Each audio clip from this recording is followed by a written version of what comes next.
उदय take coaching class में आपका स्वागत है। आज की क्लास स्टार्ट करते हैं फिटर सेकेंड ईयर की, जिसमें हम बहुत ही मोस्ट इम्पॉर्टेंट क्वेश्चन आंसरों को डिस्कशन करेंगे। जो हम लोग क्वेश्चन आंसर पढ़ रहे हैं वो निम्मी के क्वेश्चन बैंक के क्वेश्चन हैं, जो कि बहुत ही मोस्ट इम्पॉर्टेंट क्वेश्चन हैं। ये क्वेश्चन आपके एग्जाम में इसी पीडीएफ से क्वेश्चन आते हैं, जो कि बहुत ही मोस्ट इम्पॉर्टेंट क्वेश्चन आंसर हैं। पिछली वीडियो में हमने 50 क्वेश्चन डिस्कशन किए थे। जिन स्टूडेंटों ने 1 से 50 नंबर के क्वेश्चन आंसर अभी तक नहीं पढ़े हुए हैं, तो प्लेलिस्ट पर जाकर फर्स्ट नंबर की वीडियो आप लोग देख लीजिए। आज की इस वीडियो में 51 नंबर के क्वेश्चन आंसर से स्टार्ट करते हैं डिस्कशन करना। चलिए स्टार्ट करते हैं आज की क्लास। जिन लोगों ने अभी तक चैनल को सब्सक्राइब नहीं किया तो सब्सक्राइब कर लीजिए, बेल आइकन को प्रेस कर लीजिए, क्योंकि जब भी मैं वीडियो अपलोड करूं उसका नोटिफिकेशन सबसे पहले आपको प्राप्त हो। फर्स्ट नंबर की जो वीडियो है उसमें जो 39 नंबर का जो क्वेश्चन है वो मैं गलत बताया हूं, मेरे से गलती हो गई है, उसके लिए सॉरी। तो 39 नंबर के क्वेश्चन को डिस्कशन कर लेते हैं। क्वेश्चन क्या पूछ रहा है कि एक्स से चिन्हित भाग का नाम क्या है। यह फिगर दिया हुआ है और क्वेश्चन क्या पूछ रहा है कि जो एक्स के रूप में जो चिन्हित भाग है इसका नाम क्या है। तो इसका सी आंसर सही है, दांतेदार शाफ्ट।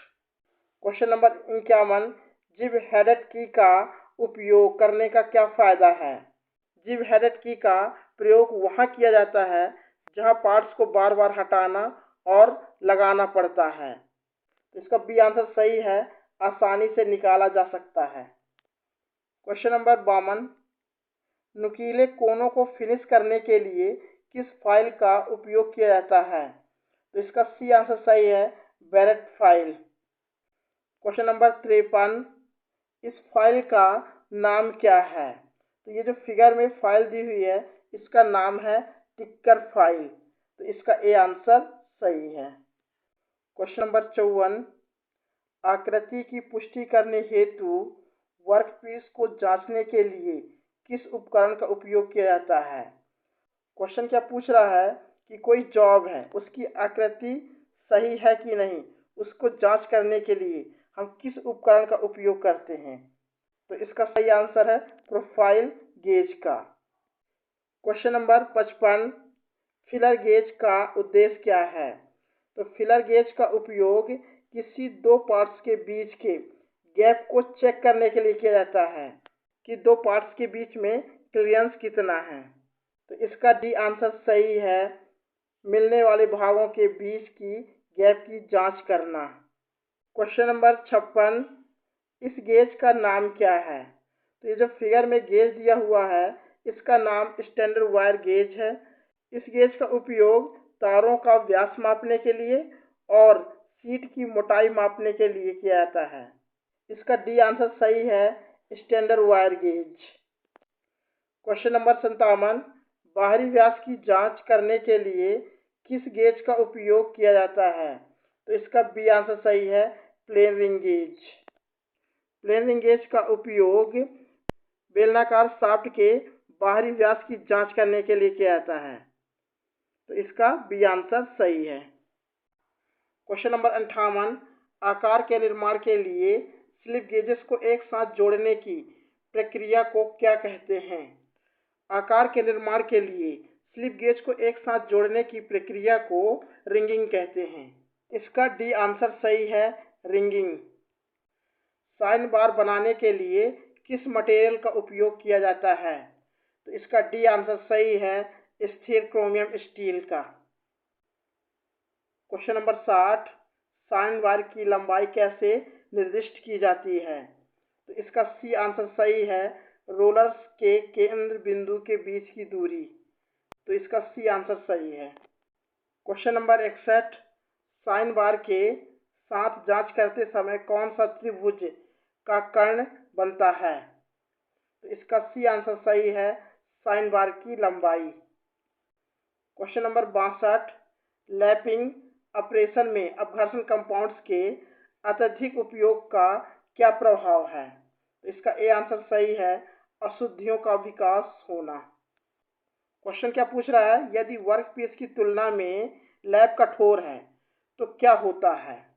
यदि वर्कपीस की तुलना में लैप कठोर है तो वर्कपीस लैप को काट देगा। तो इसका ए आंसर सही है, वर्कपीस लैप को काट देगा। क्वेश्चन क्या पूछ रहा है, किस सामग्री का उपयोग छोटे व्यास के लैप बनाने में किया जाता है? तांबा या पीतल का उपयोग छोटे व्यास के लैप बनाने में किया जाता है। तो इसका डी आंसर सही है, तांबा या पीतल। क्वेश्चन नंबर 65, सतह टेक्सचर मापने के उपकरण का नाम क्या है? तो इसका डी आंसर सही है, mechanical surface integrator.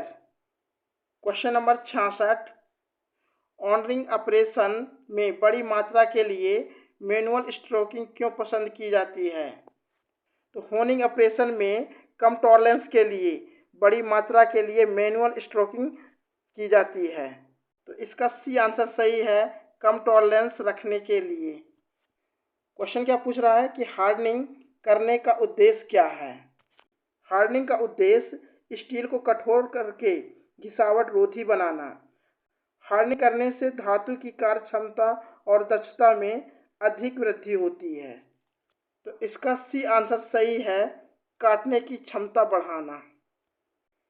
Question number 68, ऊष्मा उपचार की कौन सी विधि द्वारा किसी जॉब में मशीनीकरण और डक्टिलिटी का सुधार होगा?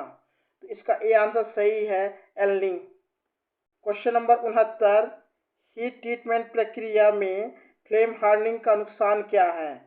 तो इसका डी आंसर सही है, छोटे वर्कपीस के लिए उपयुक्त नहीं है, क्योंकि छोटे जॉबों को जलने का खतरा रहता है। क्वेश्चन नंबर 70, बेस प्लेट पर मेटल की परतों को रोल या रोलर्स खींचने के द्वारा किए गए धात्विक कोटिंग करने की विधि का नाम क्या है? इसका बी आंसर सही है, क्लैडिंग।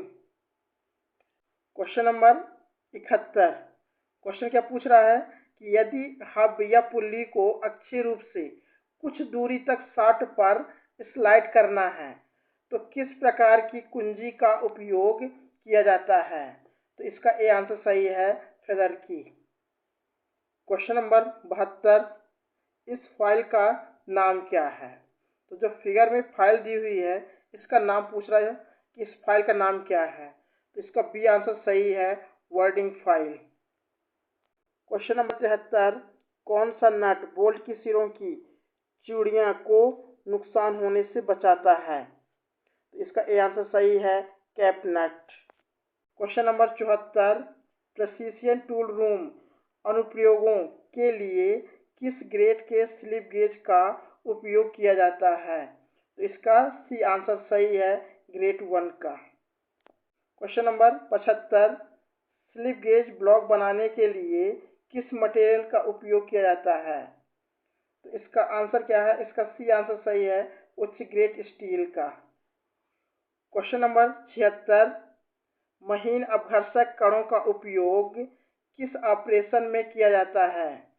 तो इसका बी आंसर सही है, लैपिंग।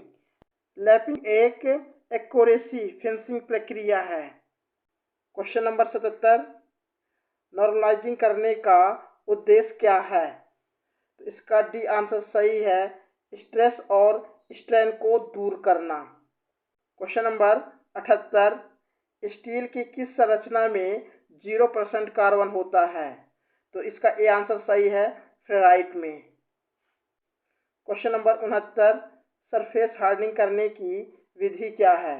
तो इसका डी आंसर सही है, induction hardening. Question number 80, unidirectional टोकों को प्रेषित करने के लिए किस प्रकार की कुंजी का उपयोग किया जाता है? इसका डी आंसर सही है, फेदर की। क्वेश्चन नंबर 81, रिंग गेज का उपयोग क्या है? बाहरी व्यास की जांच करने के लिए रिंग गेज का प्रयोग किया जाता है। तो इसका बी आंसर सही है, बाहरी व्यास की जांच करना। क्वेश्चन नंबर 82, आंतरिक धागों की सटीकता की जांच करने के लिए किस गेज का उपयोग किया जाता है? क्वेश्चन क्या पूछ रहा है? आंतरिक धागे। तो आंतरिक धागे क्या बोलेंगे? Internal thread. तो इंटरनल थ्रेड की सटीकता को जांच करने के लिए किस गेज का उपयोग किया जाता है? तो इसका सी आंसर सही है, thread ring gauge. Question number 83, gauge का नाम क्या है? तो ये जो फिगर में गेज दिया हुआ है इसका नाम पूछ रहा कि इस गेज का नाम क्या है। तो यह टेपर रिंग गेज है। टेपर रिंग गेज का प्रयोग किसी जॉब की बाहरी टेपर को चेक करने के लिए किया जाता है। तो इसका सी आंसर सही है, taper ring gauge. Question number 84, विशेष आयाम के लिए स्लिप गेज का निर्माण करने की प्रक्रिया क्या है?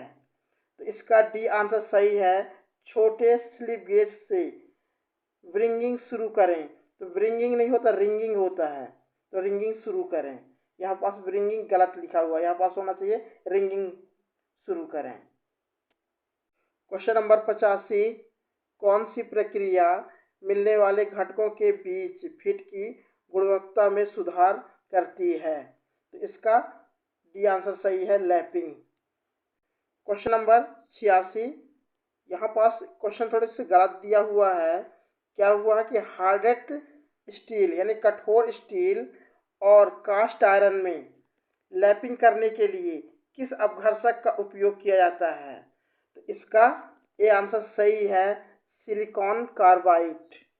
सिलिकॉन कार्बाइड एक बहुत ही कठोर अपघर्षक है जिसका उपयोग कठोर स्टील और ढलवा लोहा जैसी सामग्री की लैपिंग करने के लिए किया जाता है। इसका ए आंसर सही है। क्वेश्चन नंबर 87, कौन सा परिष्करण ऑपरेशन में टूल साथ साथ में रोटेट और रेसिप्रोकेट करता है? क्वेश्चन क्या पूछ रहा है कि ऐसा कौन सा टूल है जो फिनिशिंग करते समय घूमता भी है और आगे पीछे होता है? तो इसका आंसर क्या है? इसका बी आंसर सही है, होनिंग। होनिंग एक मशीनिंग प्रक्रिया है जो बेलनाकार की सतहों की आंतरिक सतह को फिनिशिंग करने के लिए उपयोग किया जाता है। इसमें टूल घूमता भी है और आगे पीछे चलता है, इसलिए इसका बी आंसर सही है, होनिंग। क्वेश्चन क्या पूछ रहा है? रिंग प्रकार के लैप में छेद क्यों प्रदान किए जाते हैं? लैपिंग टूल में छेद प्रदान करने का मुख्य उद्देश्य लैप कंपाउंड्स को पकड़ने के लिए किया जाता है। तो इसका सी आंसर सही है, लैप कंपाउंड को पकड़ने के लिए। सॉफ्ट सतह से प्रतियोगिता के लिए किस प्रकार की में अग्रभाग वक्रता है? तो इसका आंसर डी आंसर सही है, हलो सैडल की। हलो सैडल की कैसी होती है? ये इस टाइप से होती है, ऐसे। क्वेश्चन नंबर 90, इस की का नाम क्या है? तो क्वेश्चन क्या पूछ रहा है कि इस की का नाम क्या है? तो इस की को क्या बोलते हैं? पैरेलल सैडल की। तो इसका ए आंसर सही है। क्वेश्चन नंबर 91, 230 सेंटीग्रेड तक गर्म करके किस प्रकार के कटिंग टूल को टेपर्ड किया जाता है? टर्निंग टूल को 230 सेंटीग्रेड तक गर्म करके टेपर्ड किया जाता है। तो इसका सी आंसर सही है, turning tool. Question number 92, steel में नॉर्मलाइजिंग प्रक्रिया क्यों की जाती है? तो स्टील में नॉर्मलाइजिंग प्रक्रिया के द्वारा धातु में उत्पन्न स्ट्रेस और स्ट्रेन को दूर करने के लिए किया जाता है, जिससे धातु में यांत्रिक गुणों का विकास होता है और धातुओं की समर्थता बढ़ती है। तो इसका सी आंसर सही है, स्ट्रेस और स्ट्रेन को दूर करने के लिए। क्वेश्चन नंबर 93, कौन सी ऊष्मा उपचार प्रक्रिया स्टील की वेयर रेजिस्टेंस को बढ़ाती है? तो इसका आंसर क्या है? इसका सी आंसर सही है, हार्डनिंग। क्वेश्चन नंबर 94, एलनिंग का उद्देश्य क्या है? तो इसका ए आंसर सही है, स्टील को नरम करने के लिए। Question number 95, square head screw में कॉलर क्यों प्रदान किए जाते हैं? तो इसका ए आंसर सही है, कार की सतह को सुरक्षित रखने के लिए। Question number 96, taper plug gauge का उद्देश्य क्या है? तो टेपर प्लग गेज का प्रयोग किसी टेपर में बने छिद्र को जांच करने के लिए किया जाता है। इसका सी आंसर सही है, परफेक्ट फिट के साथ टेपर्ड छेद की जांच करें। Question number 97, adjustable ring lap में स्लॉट क्यों दिए गए हैं? तो इसका डी आंसर सही है, लैंपिंग कंपाउंड की फीडिंग की अनुमति देना। क्वेश्चन नंबर 98, कौन सा अपघर्षक में उत्कृष्ट कटाई गुण नहीं होता है और महंगा है? तो इसका बी आंसर सही है, boron carbide. Question number 99, lapping क्या है? तो इसका डी आंसर सही है, प्रेसिशन फिनिशिंग ऑपरेशन है। क्वेश्चन नंबर 100, इस लैप टूल का नाम क्या है? तो इस लैप टूल का नाम है स्प्लिट बुश लैप। तो इसका ए आंसर सही है। आज की इस वीडियो में हमने 50 क्वेश्चन डिस्कशन किए हैं, जो कि बहुत ही मोस्ट इंपॉर्टेंट क्वेश्चन आंसर हैं। 2 पार्ट्स मिलाकर हमारे 100 क्वेश्चन कंप्लीट हो गए। तो आज के लिए बस इतना। अगर आप लोगों को मेरी वीडियो पसंद आई है तो लाइक और सब्सक्राइब करना मत भूलिएगा। कमेंट करके ज़रूर बताइएगा कि आप लोगों की वीडियो कैसी लगी। अब मिलते हैं नेक्स्ट पार्ट में। जय हिंद।